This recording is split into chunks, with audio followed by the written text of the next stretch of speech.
오늘 하나님께서 우리에게 주시는 말씀은 사도행전 11장에 있는 말씀입니다.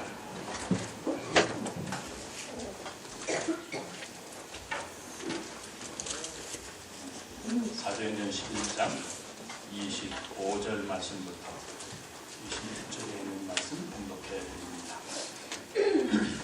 제가 가진 성경으로는 신약성경 206페이지에 있는 말씀입니다. 사도행전 11장 25절 말씀부터 봉독합니다.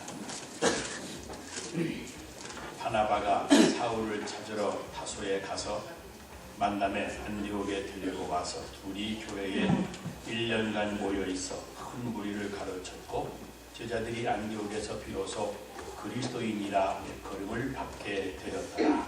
아멘. 6.25 한국 전쟁 때 한국에 나와 있는 미군들 숙소에 하우스보이를 한 명씩 들어가서 식사를 만들어주고 그랬다고 합니다. 그런데 미군들이 아주 인물이 좋게 생긴 하우스보이 하나를 올려주려고 계획과 작전을 짰습니다. 물통에다가 물을 잔뜩 채워서 문 입구에 걸어놓고 새벽에 일어나서 숲을 끓이러 나가는 하우스보이를 지켜보았습니다. 아무것도 모르는 하우스보이가 문을 열고 나가다가 그만 그 물통에 떨어져서 온몸에 물을 한 바켓을 부었었습니다. 그런데 그 하우스보이가 아무렇지도 않은 듯이 나가더니 숲을 잘 끓입니다. 이 짓궂은 군인들이 그 다음 날은 하우스보이의 군화에다가 못을 거꾸로 박아놓았습니다. 이번에도 하우스보이가 군화를 신으려다가 못이 박힌 것을 보더니 장도리를 가지고 와서 그 못을 다 빼고서는 아무렇지도 않은 듯이 이번에는 휘파람까지 불면서 그 군화를 그대로 신고 나가서 쑥을 끓여옵니다. 미군들이 한 번만 더 해보자고 하면서 때가 겨울이라서 쇠꼬쟁이로 불이 잘 타도록 하우스보이가 새벽마다 난로를 휘저어놓고 나가게 되어 있는데 그 난로 휘저는 꼬챙이에다가 기름을 발라놓았습니다. 이번에도 하우스보이가 어느 때처럼 난로를 휘저으려고 하다가 기름이 묻어있는지라 불이 확 올라와서 그만 손을 데웠습니다.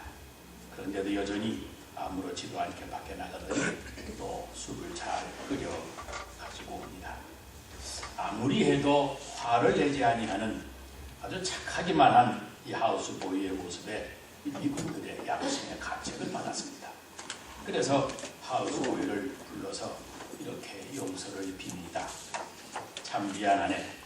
절대로 우리가 다시는 그런 짓 안 하겠네. 그랬습니다. 그러니까 하우스보이가 정말 물통 올려놓지 않겠는가. 그리고 절대로 군화에 못을 거꾸로 박아놓지 않겠는가. 10월 우리는 내버려도 이렇게 절대 안 하겠다. 절대로 쇠꼬챙이에다 기름도 발라놓지 않겠는가. 10월 그러니까 오케이, 당신들이 정말 안 하겠다고 하면 그러면 나도 이제 부엌에 나가서 쑥을 끓일 때 절대로 가래침을 받지 않겠다. 그러더랍니다. 여러분, 겉보기에 착하기만 한 줄 알았는데 그러한 속에 앙심을 품고 국에다가 가래침을 뱉었던 겁니다. 여러분, 그 사람이 어떤 사람인가 하는 것은 그 속 생각이 어떤가에 달려 있습니다. 앞에서는 웃는 얼굴을 해도 속으로 가래침을 받을 생각을 하고 있는지 who knows? 누가 알겠어요? 키가 크고 체격이 좋다고 해서 큰 사람이고 위대한 인물입니까? 그렇지 않습니다. 큰 것을 생각하고 원대한 것을 생각하는 사람이 그 사람이 위대한 사람입니다. 그 지위가 높고 학식이 많다고 그 사람이 훌륭한 사람이겠습니까? 그렇지 않습니다. 추하고 더러운 것만 생각하는 사람이라면 지위 불문하고 더럽고 추한 사람입니다. 그 생각이 아름다워야 비로소 사람이 아름다운 것입니다. 아무리 많은 재물을 안겨주고 환경을 바꾸어 주어도 아니 옷을 바꾸어 입혀도 그 생각이 바뀌지 아니하면 그 사람의 생활은 조금도 달라지지가 않습니다. 그 생각이 바로 그 사람입니다. 그 생각이 그의 신앙이고 그 생각이 곧 그의 인격입니다. 결국 생각을 바꾸어야 사람이 달라지는 법이고 생각을 바꾸어야 그 인생의 품질도 달라지는 겁니다. 생각을 바꾸면 운명이 달라진다는 말도 바로 그런 이유에서 하는 말입니다. 우선 부정적인 생각을 긍정적인 생각으로만 바꾸어 보세요. 그 생각 조금 바꾸었는데도 여러분들의 인생이 긍정적인 삶으로 뒤바뀌게 될 것입니다. 그런데 이 생각을 바꾸라는 말은 우선 그 생각의 거점부터 바꾸어야 됩니다. 생각하는 사고방식보다도 더 중요한 것이 바로 그 생각의 거점입니다. 왜냐하면 그 생각의 거점, 지금 내 생각이 머물러 있는 곳, 그것이 바로 그 사람이 어떤 사람인가 하는 것을 가르쳐 주기 때문입니다. 보세요. 거짓말쟁이는 항상 거짓을 생각합니다. 도둑은 항상 그 도둑질을 생각합니다. 장사꾼은 물건을 팔아서 돈 벌 일을 생각하고 어부는 항상 고기 잡는 일을 생각합니다. 지금 내가 무엇을 생각하고 있는가? 그 생각하는 생각의 거점이 바로 내가 누구인가를 말해줍니다. 이런 의미에서 나는 과연 평소 무엇을 생각하며 살아가고 있는가 하는 질문이 우리 성도들에게는 대단히 중요한 질문입니다. 성경은 너희가 이제 그리스도로 말미암아 다시 살리심을 받았으면 이제는 땅의 것을 생각하지 말고 위의 것을 생각해라 그랬습니다. 하루에 몇 번이라도 위의 것을 생각하며 사는 사람이라면 그는 틀림없이 위에 속한 사람입니다. 하루에 몇 번만이라도 주님을 생각하고 하루에 단 한 번이라도 주님의 뜻을 생각하는 사람이라면 조금 인격적으로 모자람이 있다 해도 그 사람은 틀림없이 주님의 사람입니다. 왜냐하면 그 생각이 주님과 함께 머물러 있기 때문입니다. 우리 생각부터 주님께 드리지 아니하고는 우리 교회 생활을 아무리 오래 해도 그 사람의 신앙이 성장하기는 어렵습니다. 내 생각이 머물러 있는 곳에 그곳에 내가 있는 겁니다. 내 생각이 주님을 찾으면 내가 주님과 하나가 되어서 주님과 함께 인생을 사는 것입니다. 한 40대 다 되신 분이 30이 넘은 어느 여자 한 분을 만나서 결혼을 했습니다. 그런데 나중에 보니까 여자가 시집 오기 전에 사귀고 있었던 남자가 여전히 있더랍니다. 그런데 그 여자가 몸은 시집으로 와서 이 남자와 살고 있는데 그 생각은 여전히 옛날 남자에게만 있더라는 겁니다.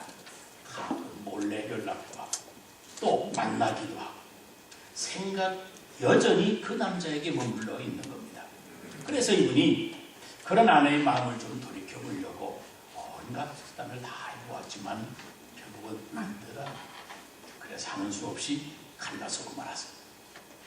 여러분, 결혼을 했어도 아니 몇 달을 같이 살았어도 그 생각을 소유해야 내 사람입니다. 말하자면 내 생각까지 그 사람에게 주어야 진정으로 그 사람과 하나가 되는 것 아니겠습니까?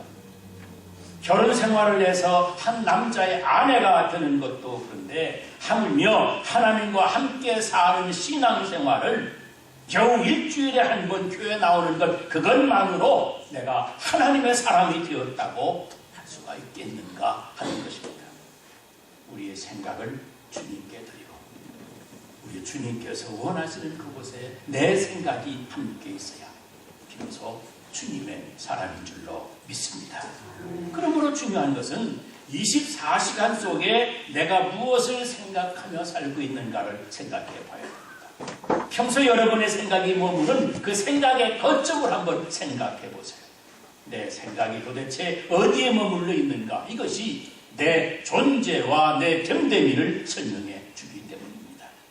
우리 예수님께서 아주 실질적인 말씀을 마태복음 6장 33절에 말씀했습니다. 그러므로 염려하여 이르기를 무엇을 먹을까? 무엇을 마실까, 무엇을 입을까 하지 말아라. 이 말씀에 아주 중요한 의미가 있습니다. 여러분, 인간이라고 하는 것은 가만히 놔두면 누가 시키지 않아도 그저 무엇을 먹을까, 무엇을 마실까 그 생각에만 깊이 빠져 있어서 사는 존재인 것을 우리 주님이 아십니다. 물론 영적인 존재인 동시에 육신을 가진 존재이기 때문에 당연히 무엇을 먹을까도 염려해야 되는 존재인 것까지도 아십니다. 그러나 여기 주님이 강조하시는 것은 내게 필요한 육의 양식만 생각하지 말고 위에서부터 주시는 영의 양식도 함께 생각해야 할 줄 알아야 한다는 말입니다. 무엇을 마실까? 그것만 생각하지 말고 우리가 모닝커피를 아침마다 찾듯이 내 영혼이 마셔야 될 신령한 생수도 찾아야 한다는 겁니다. 바로 그것이 우리에게 말씀드리고 있는 사람. 아침마다 나가실 때 무엇을 입을까 고민하지 않습니까? 특별히 여자분들, 여성들의 영원한 고민. 옷장문만 열면 어제 빨간 거 입었는데 오늘은 무엇을 입을까? 긴 것을 입을까? 작은 것을 입을까? 우리 남자들도 오늘은 어떤 넥타이를 맬까? 무엇을 입을까도 중요하고 첫따라 바꾸어 입는 것도 중요합니다. 그런데 아무리 옷을 갈아입어도 추한 모습을 다 감출 수 없는 나의 죄인됨을 알고 내 겉모습만 치장하려 하지 않고 다 감출 길이 없는 내 수치와 부끄러움을 덮어주시는 십자가의 사랑과 그 용서와 그 은혜의 옷을 성령으로 내가 매일매일 새롭게 입어야 된다고 하는 생각도 잊지를 말아야 됩니다. 그것이 우리 삶에 있어야 한다는 말이에요. 말하자면 하루 종일 먹는 것은 이 땅의 것을 먹고 있지만 생각은 하늘의 것을 먹는 생활이 바로 신앙생활입니다. 하루 종일 마시는 것은 이 땅의 것을 마시고 있지만 내 생각은 하루에 다만 몇 번만이라도 위의 것을 마실 수 있는 그런 사람이어야 한다는 말. 그런 생각이 전혀 없다면 어떻게 우리가 주님과 함께 살아간다고 할 수가 있겠습니까? 전혀 주님을 생각도 하지 않는 사람이 어떻게 주님을 따라간다고 할 수가 있겠습니까?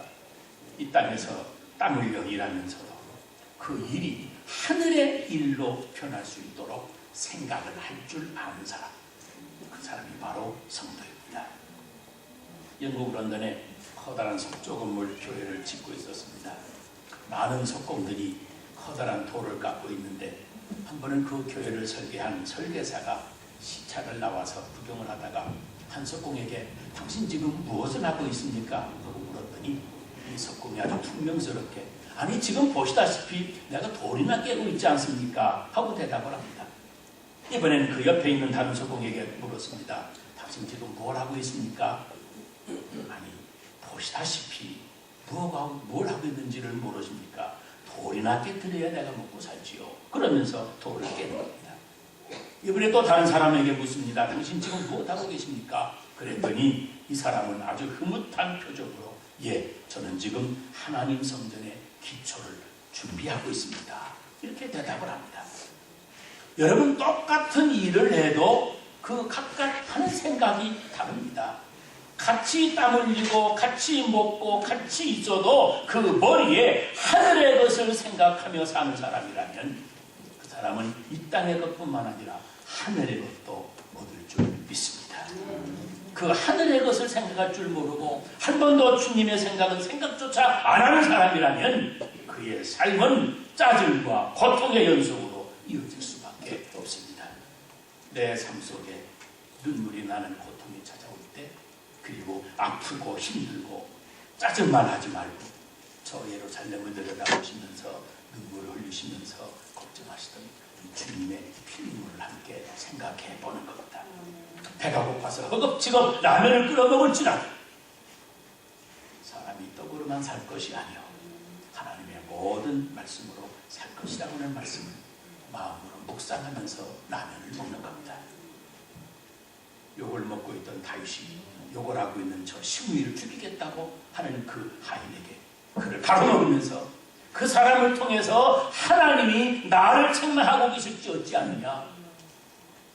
그 다윗처럼 자기 자신을 헐뜯는 그 말 한마디를 들으면서도 하나님의 뜻을 생각해 보는 겁니다.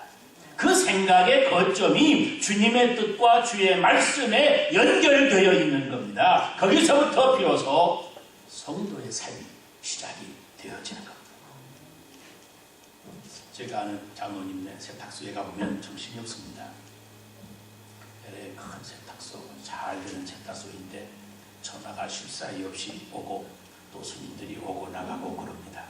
종업원들이 전부 다 히스패닉 사람들이어서 가면 언제나 히스패닉 방송 노래소리가 시끄럽게 나옵니다. 그런데 그 교회 구역 식구들이 계속해서 그 세탁소에 들락달락합니다.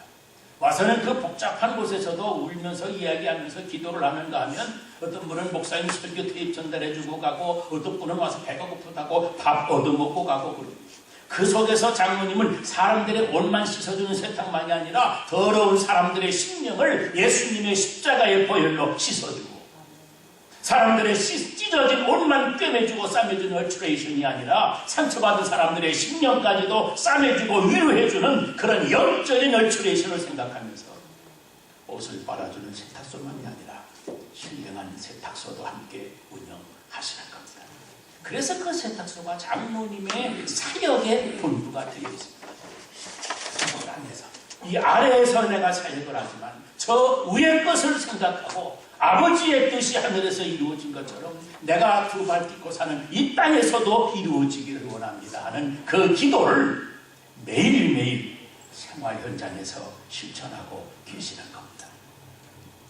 인지니어로 큰 회사에서 중역으로 일하시는 분이신데 어느 날 중국에서 일하라고 하는 오퍼를 받았습니다. 그런데 이분이 그 짜고 오퍼를 받았을 때 무슨 생각을 했는지 아십니까? 그 오퍼를 받았을 때 왜 하나님이 나에게 이런 오퍼를 받게 해주실까? 혹시 여기서 이렇게 평안한 생활을 이제 그만하고 저 중국에 가서 복음을 들고 전하라고 그곳으로 가라고 하는 듯 아닌가? 이런 생각을 했다는 겁니다. 그것에 그분이 가든 안 가든 그건 둘째입니다. 벌써 그의 삶 속에 은혜가 있는 거죠. 그렇지 않습니까? 그런 말을 들을 때마다 주님을 생각하고 받아들이고 그 속에 하나님의 은혜와 역사가 나타나는 것이지 언제나 내 먹을 것만 붙잡고 거기에만 생각이 머무르는 사람들에게 무슨 성도다운 삶이 시작이 되겠습니까? 제가 어릴 때 우리 온 식구가 밥상에 둘러앉아서 밥을 먹었는데 그때 제가 제일 꺼려했던 것 하나가 바로 저희 아버지께서 저희 할머니 보고 식사기도 하라고 부탁하는 것이었습니다. 왜냐하면 여지없이 10분은 좋게 지나갑니다. 기도하라고 하면 저희 할머니는 우선 식사기도이신데도 불구하고 무릎 먼저 꿇습니다. 무릎 꿇으시고 제일 큰 손자, 손녀 이름을 다 불러가면서 기도를 합니다. 음식을 먹고 하나님 영광을 살아가게 하시고부터 시작을 해서 한참을 잘 진도를 잘 나가다가 그만 잊어버리고 나면 다시 큰 손자보다 다시 기도가 다시 시작해요. 손녀들 이름을 다 부르며 다시 시작을 합니다. 그래서 눈을 뜨고 나면 국물은 이미 싸늘하게 식었습니다. 그래서 맨날 왜 할머니만 기도를 시키느냐고 아버지에게 항의했던 적도 있습니다. 그런데 지금 가만히 인생을 되돌아보며 생각을 해보면 식사 한 끼를 받아놓고서도 그토록 주님의 뜻을 생각하는 그 어른들의 기도가 있었기 때문에 그 후손들을 우리 주님이 버리지 않고 복 주셔서 잘되게 하신 겁니다. 무엇을 먹을까? 무엇을 입을까? 그것도 중요하지만 그것 생각할 때마다 주 너희 하나님을 생각하고 그것을 먹게 하시고 입게 해주시는 주님의 뜻이 무엇인지를 생각하는 사람이 그 사람이 예수 믿는 사람이고 그들이 바로 주님과 동행하는 사람인 것입니다. 여러분의 하루 24시간 속에 주님이 얼마나 계십니까?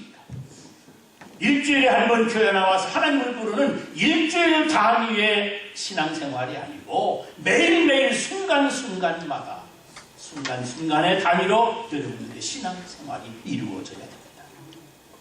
사람들은 머리에 시계라도 달려있는 것처럼 정확하게 때만 되면 무엇을 먹을까, 무엇을 마실까 누가 가르쳐주지 않는데도 잘도 생각해냅니다. 그런데 우리 성도들의 삶 속에 주님을 생각하는 것은 우리 스스로가 힘써 노력하지 않으면 도무지 안 되기 때문에 우리의 것을 생각하라고 주님을 생각하라고 구체적으로 말씀하시는 겁니다. 무엇을 먹을까 생각하다가 생명의 양식을 생각합니다. 무엇을 마실까 생각하다가 오늘도 주님의 생수를 마셔야지 생각합니다. 주여 저에게도 영의 양식을 주시고 주님의 생수를 주옵소서. 이렇게 기도할 때 성령께서 그 사모하는 심령에 영의 양식과 생명의 생수를 채워주시는 겁니다. 한 10년쯤 전에 피곤했던 참 화끈했던 그런 체험만 하나 가지고 나머지 인생 전부를 그것만 추억하면서 살려고 하는 사람이 있습니다. 그러나 여러분, 오늘 내 삶 속에서 내 삶의 현장에서 오늘 내가 받은 그 뜨거운 힘선한 신앙이 그게 중요한 겁니다. 10년이나 20년 뒤에 내가 언젠가는 틀림없이 내 인생을 주님께 바치겠다, 하나님의 큰 일을 내가 하겠다고 말하는 사람들도 있지만 오늘 내 하루를 주님께 바치겠다고 하는 사람이 더 주님의 관심과 사랑을 받을 것입니다. 오늘 하루 한순간 순간 단위로 신앙생활을 하다가 그 삶 속에서도 주님의 놀라운 역사가 나타나게 될 것입니다. 아침에 일어나서 세수하시잖아요. 세수만 하고 나오시면 안 됩니다. 우리의 심령도 함께 세수하는 겁니다. 찬송 한 곡을 콧노래로 불러가면서 주님도 저에게 새날을 주셨습니다. 감사합니다. 새 일을 행해 주실 줄로 믿습니다. 그렇게 하고 나오면 내 심령도 깨끗하게 지키고 신선한 공기 마시는 기쁨이 있을 것 아니겠습니까? 식사를 대할 때도 무슨 음식을 먹을까? 한식으로 할까? 간단하게 양식으로 할까? 아니 시리얼로 할까? 그런 것만 생각하지 말고 성경 한 구절이라도 신령한 양식으로 먹으면 우리의 영적인 생활이 훨씬 더 풍성하게 될 것입니다. 여러분 화장하고 나가실 때 여자분들 뭐 루즈 바르고 크림 바르고 루즈를 바르고 크림 바르는지 크림 바르고 루즈를 바르는지 순서는 모르지만 그것만 싹싹 바르고 향수만 뿌리고 나가지 말고 잠깐이라도 하나님 내가 향수 냄새만 풍겨가지고는 안 되겠사오니 나로 하여금 오늘도 주님의 향기를 풍기게 해주시옵소서. 인내할 줄도 알게 하시고 오늘은 한 번이라도 이웃에게 환영을 베풀게도 하옵소서. 죄 많은 세상에서 살지만 주여 나로 하여금 깨끗하게 살게 하여 주옵소서. 온종일 성령의 인도를 받아 살게 하시옵소서 하고 나가야 크림 바른 얼굴과 함께 그 심령도 깨끗하게 화장이 될 줄로 믿습니다. 하루를 그렇게 시작하고 또 하루 일과를 다 마치고 집에 돌아오시면 보통 샤워를 하면서 하루 종일 묻은 먼지와 때를 다 깨끗하게 닦아내는 것처럼 우리가 잠깐이라도 하나님 오늘 어긋나게 행동한 것 있으면 용서해 주세요. 다 닦아주세요. 회개합니다. 하고 잘못한 죄악을 씻어내는 시간을 우리가 가져야 내가 땅의 아래에 발을 딛고 살지만 내 생각은 하늘의 것 위의 것을 생각하고 주님과 하루를 동행하는 그런 하루하루를 살아가는 사람인 겁니다. 너희는 먼저 그의 나라와 그의 의를 구해라. 그리하면 이 모든 것이 너희에게 더하여 줄 것이다. 무슨 말씀이겠어요? 무엇을 먹을까? 무엇을 입을까? 그것만 생각하는 것은 세상 이방인들도 다 하는 것이다. 적어도 믿는 사람들은 생각이 거기에만 머무르지 않고 위의 것을 먼저 생각하고 먼저 영적인 것을 생각하고 하나님의 뜻을 먼저 생각하고 그러면 그 모든 것을 그 위에 더하여 주실 것입니다. 바로 2000년 전에 그런 사람들이 살고 있었습니다. 바울과 바나바라고 하는 분이 안디옥이라고 하는 곳에서 1년 동안 머물러 있으면서 성도들에게 하나님의 말씀을 가르쳤습니다. 그런데 거기 모였던 사람들이 하나님의 말씀을 받고 배우고 훈련받으면서 사람이 달라졌습니다. 어떻게 달라졌는가 하면 온 동네 사람들이 그들을 이렇게 불렀습니다. They are Christians. Christians. Which means men of Christ. 그리스도의 사람들. 그 생각이 주님께 붙잡힌 사람들 그 뜻입니다. 생각하는 것이 주님께 붙잡힌 사람들. 일주일 단위가 아니라 하루하루 순간순간 그 생각이 주님께 연결되니까 말이 달라지고 행동이 달라지고 생활이 달라진 겁니다. 저들의 생각과 행동이 달라지니까 이제는 그들의 삶의 품질이 달라집니다. 그래서 과연 예수의 사람들이구나, 크리스찬, 그리스도인이라고 부르게 된 겁니다. 우리 안디옥의 여러분들이 생각이 육신적인 생각에만 붙잡혀 있지 않고 영적인 것에서 다만 하루에 몇 번씩이라도 주님께 연결이 되시기를 바랍니다. 주님을 생각하고 주의 말씀을 듣고 위의 것을 생각하면 얼마든지 여러분들도 안디옥 교회 이름에 걸맞는 그리스도인이라 그리스도인의 삶으로 바뀌게 될 줄로 믿습니다. 그래서 세월이 지나가면서 이 라스베가스 사람들 they call us Christian. 라스베가스 있는 사람들도 크리스찬을 보았다. 여러분들을 바라보고 그리스도인이라고 부를 수 있게 될 것입니다. 우리 생각의 거점이 이 땅에만 재현되어 있지 않고 믿음으로 저 은혜의 하늘의 은혜, 신령한 위의 것을 생각하는 데까지 넓혀질 때 바로서 그런 영광스러운 일이 우리들에게도 일어날 것입니다. 이제 오늘 이 아침부터 우리 생각 가지고 우리 주님께 온전히 드리셔서 우리 주님께서 직접 인도하시는 축복의 삶을 살게 되시기를 주의 이름으로 축원합니다. 기도하겠습니다.